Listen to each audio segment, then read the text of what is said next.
Hello and welcome to Please Me. Last week, Demi Wild, a sex writer, sex educator, and author of The Deviant Diaries and A Deviant's Guide to Sex, was on the show, and boy, did I learn a lot. Demi is also a podcaster and has a show called The Hookup Horror Stories with Demi Wild. He was an amazing guest, and I urge you to go check out episode number 10. This podcast is intended for mature audiences. Eve is a licensed physical therapist who is on a mission to destigmatize conversations about sex. In her PT practice, Eve treats conditions related to sexual health. Please relax and enjoy the show. Hello, and welcome to Please Me, the podcast that aims to destigmatize conversations about sex by turning the sheets into our classroom. Today, I have the honor to introduce Rene Moon. She is an author who has written a compilation of stories written by women from all over the world. Her book is called Her Guilty Confessions, and I cannot wait to hear all about it. So, without further ado, I am going to bring on Rene. Hi, Rene. How are you? Hi, I'm fine, thank you. And yourself? Are you well? I am doing great. Thank you so much for joining me today, Rene. I cannot wait to hear all about your book.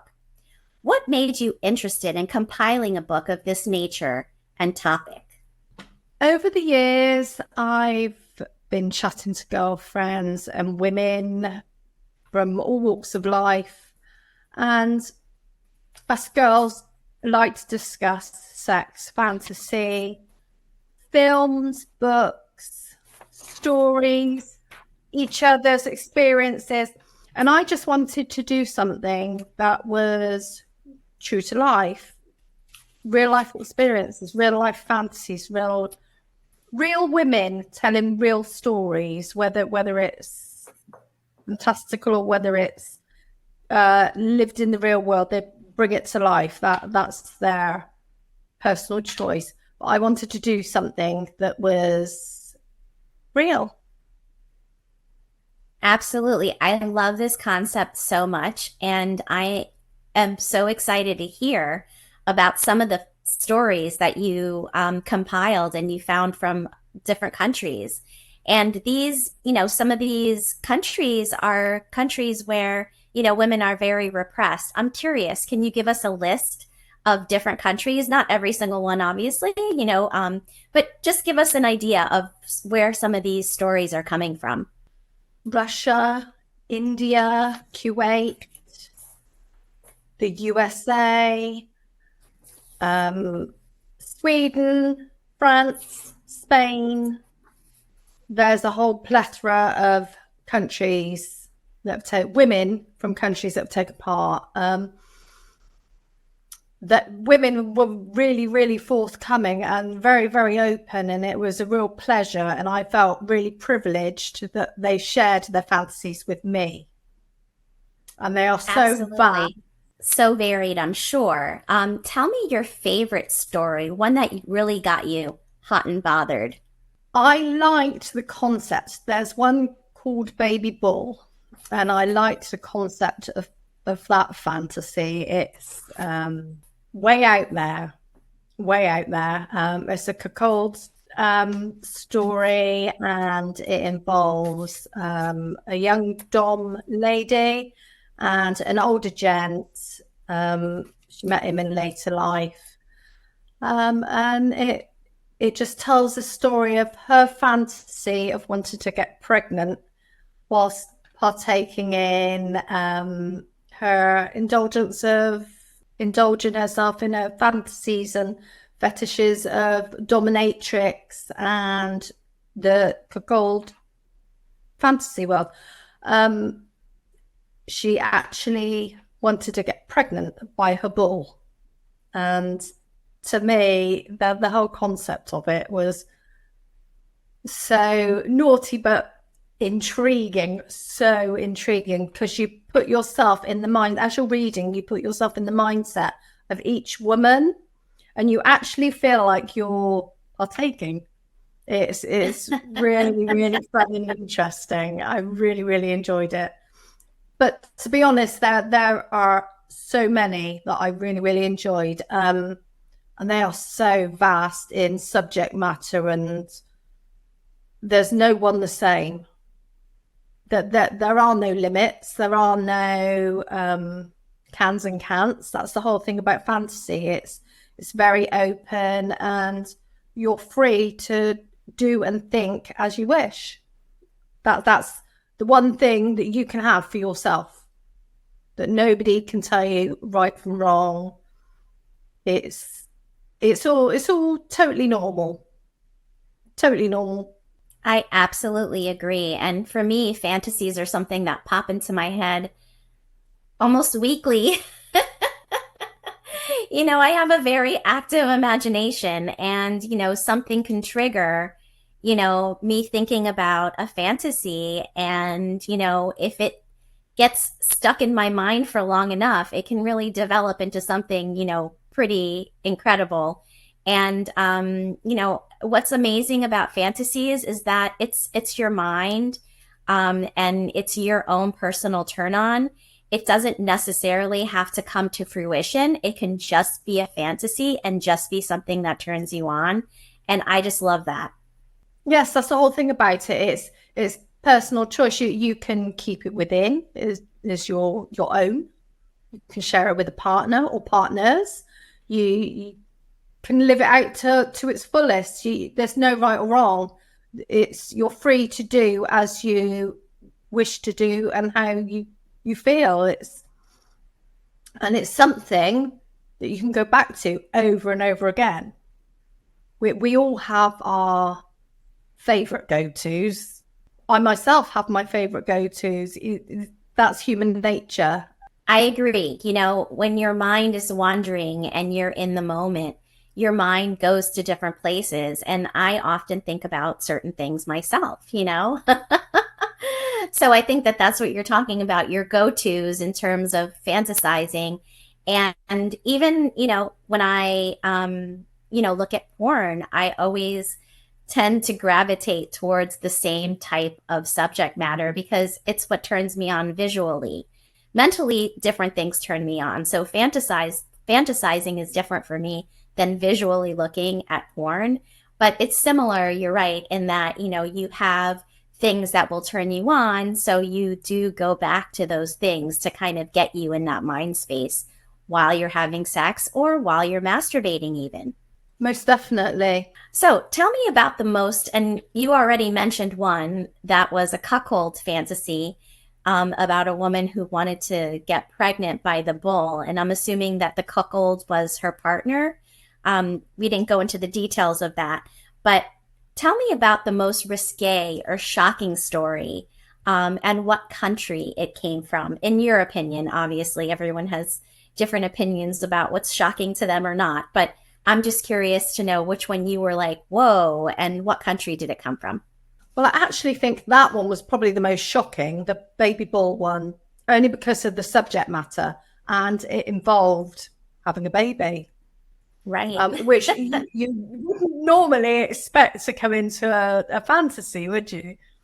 So that was a bit of a surprise, but very intriguing. There's one about blood. A young woman fantasizes about being cut and blood, and her partner drinking her blood. There are paranormal fantasies, menage a trois, orgies, food sex, you name it. There are so many variations, so many. Now, that is interesting, definitely. Was there a common theme that you picked on with a lot of the stories? Did a lot of people have similar fantasies? You mentioned menage a trois. I'm guessing that's probably a popular one. I don't know. Can you tell me if you had any themes that sort of kept coming back over and over again? I did actually. There were two that were predominantly very, very popular. CNC, consent to no consent, the rape fantasy. Okay. Okay. And there was the BBC Big Black Book fantasy. That is a huge one with the ladies. Yeah, there were so many of them. Them two seems to be really, really popular. All different scenarios, obviously, but they were very, very popular and seem to be very, very common in their subject matter. Yes, absolutely. A rape fantasy. Okay, it's so interesting because obviously nobody wants to get raped, right? I mean, it's such a horrible thing to happen, but it's interesting how many women do fantasize about that, and when you're doing it with, a partner that's consenting and you're consenting, it becomes, a way to role play. So it's very interesting that that is a common one. And the BBC one, I personally can't stand that acronym. I just find it to be very racist, but I know that in certain circles and in certain communities, it's used a lot. But yes, that is also something that a lot of people fantasize about too. And I agree that it's pretty common. So I know some of the stories came from countries where women have less freedoms than we do. Can you touch upon some of those stories and the countries that they came from? India was one of them. It was a wife swapping scenario, which is totally taboo in their culture.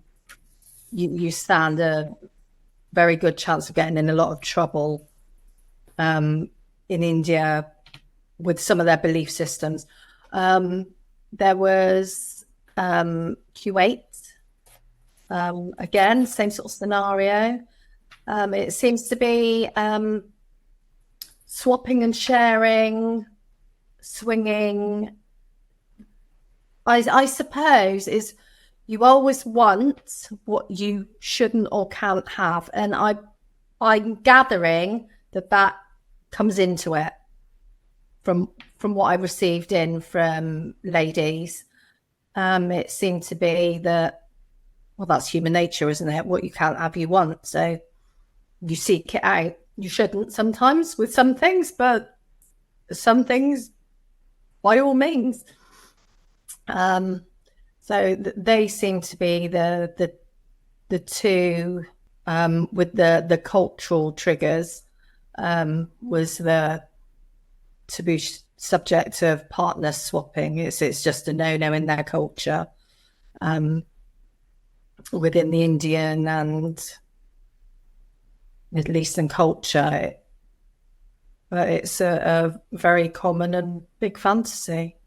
Yes, absolutely. I would guess that that is definitely a no-no. But, with the internet and how everything is connected now, you can watch this podcast literally all over the world. So, and so many other, things that people have access to and have learned about sexuality. And I think that that's amazing because we're spreading education too, and to all places all around the world. And I think that that's incredible. And so, it takes consent no matter where you are in the world. And, who knows, maybe in India, there's, a small subset of swingers that are, or, ethically non-monogamous population there that is, taking this, the concept and possibly having these types of, situations. I mean, the Kama Sutra comes from India, which is one of the most extensive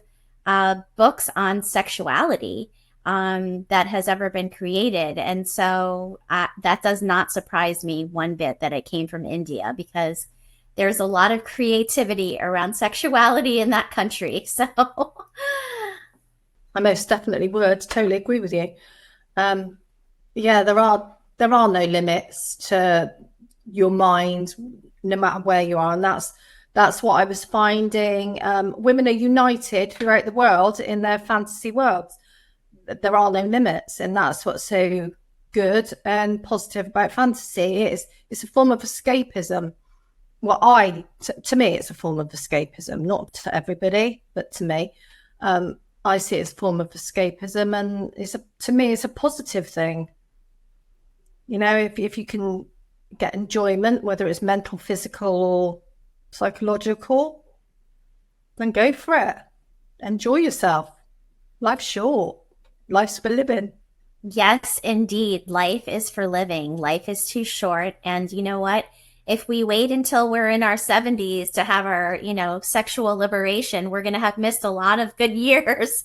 So, really trying to see how you can become more open-minded is going to help you to enjoy your sex life more now, And so I think that that's really amazing. And yes, it's a form of escapism, and it can just be all right here, but you can also talk to your partner about possibly making some of these fantasies a reality if it's something that you're really interested in. I'm curious, did you write any stories for the book? I did. Ooh. I wrote a story for the book. I felt it was only fair if ladies were giving me their stories, I was to partake and put mine in too. Okay, so than any other woman. Absolutely. Can you tell me about your fantasy? My fantasy is more voyeuristic. Okay. I like being watched, so it's based on voyeurism and entertaining my partner. Okay. In a sexy dance or another way? Him watching me. Okay. Watching, enjoy myself and pleasure myself.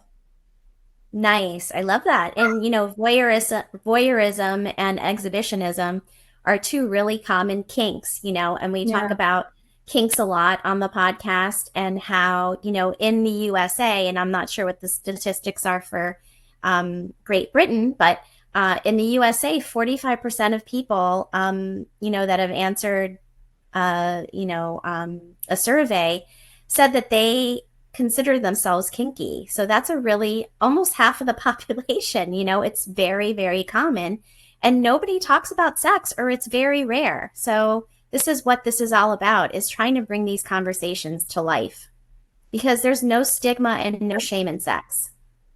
Yeah, I find it very strange that it's so guarded, because it's a fact of life, and it's a necessity of life. And why in some cultures and some classes of people is it so taboo? Because it's something that has been going on since time began, and why not enjoy it? Yes, absolutely. And big part of life.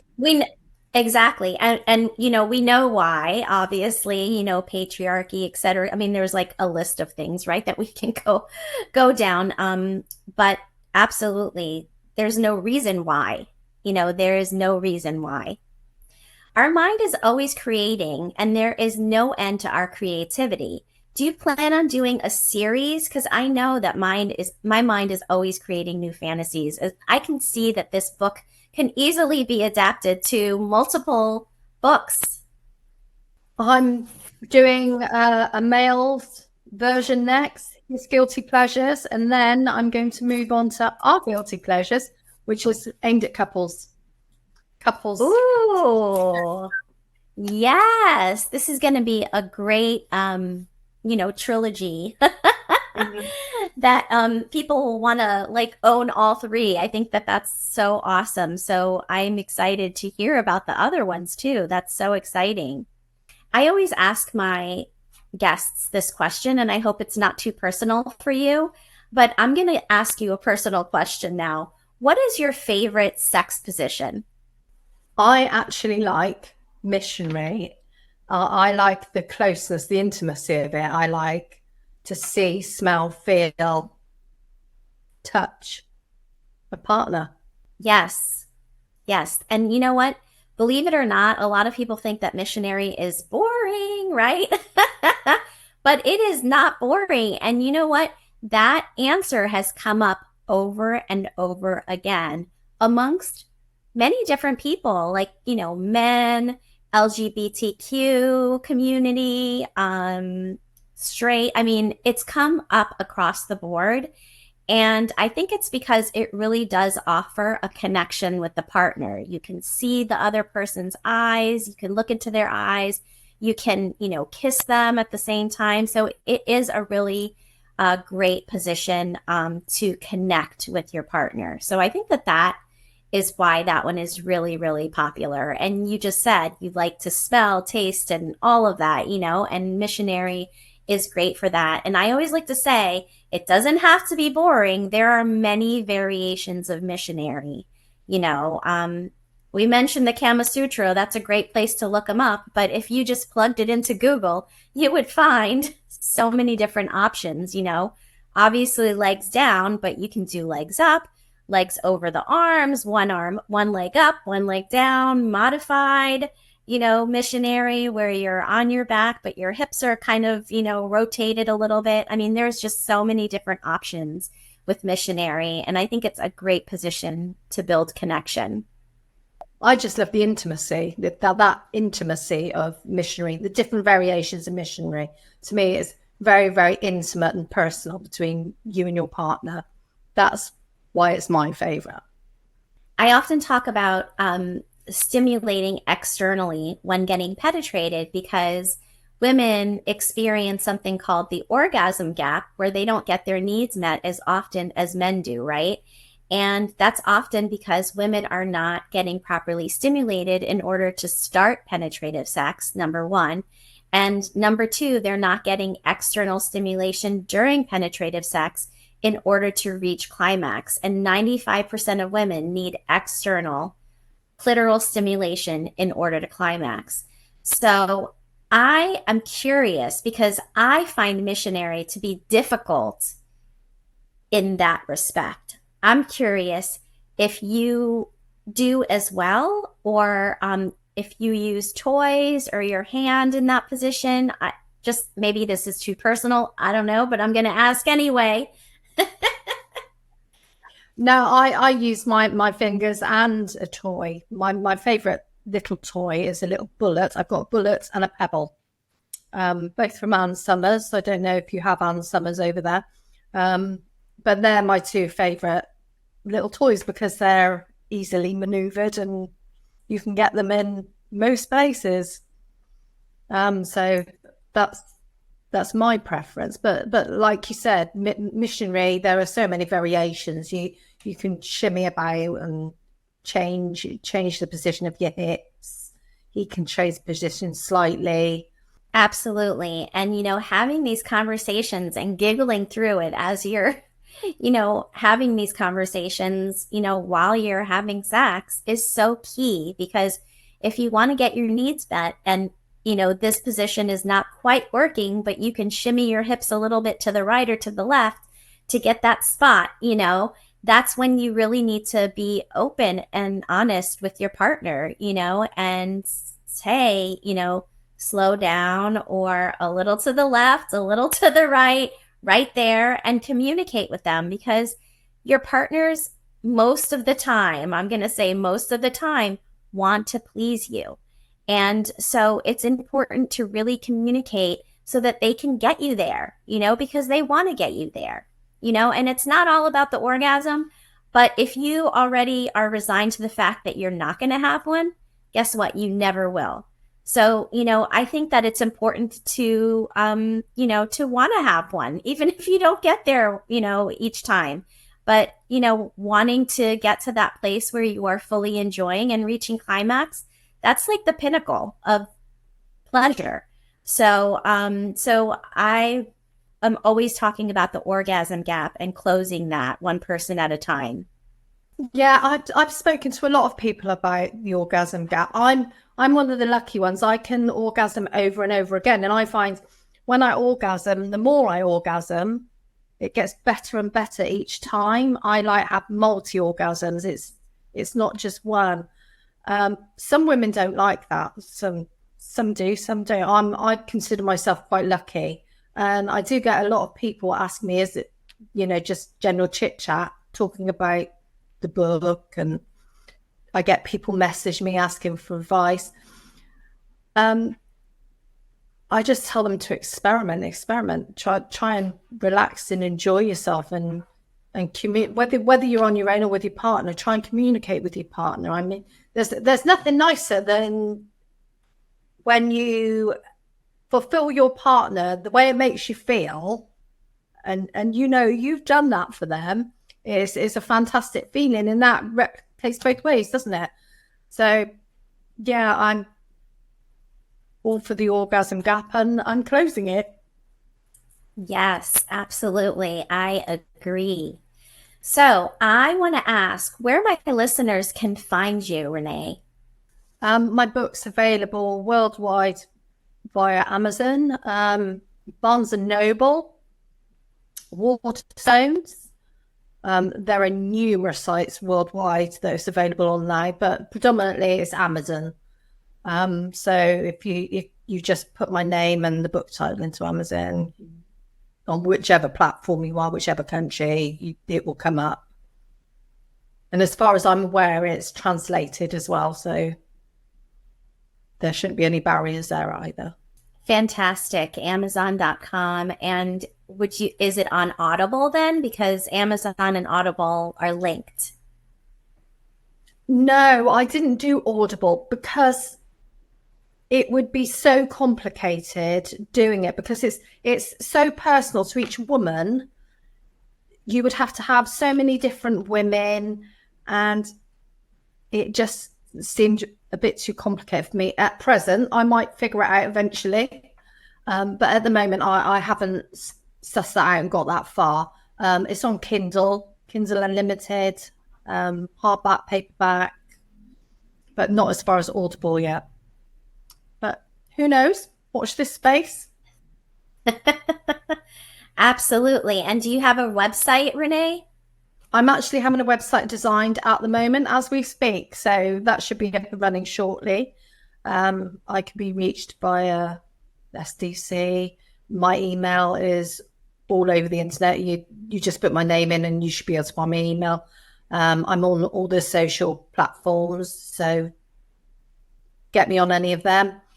Yeah, if you want to chat, just add me and we'll chat away. Yeah. Fantastic. Rene Moon, everybody. And I will definitely be looking out for that website, and we can certainly, promote it when it comes out too. So we'll keep in touch on social media for sure. As a licensed physical therapist treating sexual health conditions, I find that my clients are often ashamed or embarrassed about sexual health conversations. There is no shame in seeking help for your sexual health. Reach out to me if you need help with treatment for vaginal dryness, decreased sensitivity, and erectile dysfunction, as well as pelvic floor conditions. I also do coaching, so don't be shy and say hi. Rene, it has been such a pleasure to have you on the show this week. Thank you so much for joining me all the way from the UK. Oh, thank you so much for having me. It's been a pleasure. Thank you. We'll have to, again, do it when you have your next book coming out too. That's going to be an interesting one. Yes, his Guilty Confessions. And this one is Her Guilty Confessions by Rene Moon. So go check it out. Until next time, everyone. Visit pleaseme.online to reach Eve, or for more information on products to increase blood flow and overall health, for her curated list of her favorite toys, and for swag that shows that you are a big fan. Please consider supporting the show.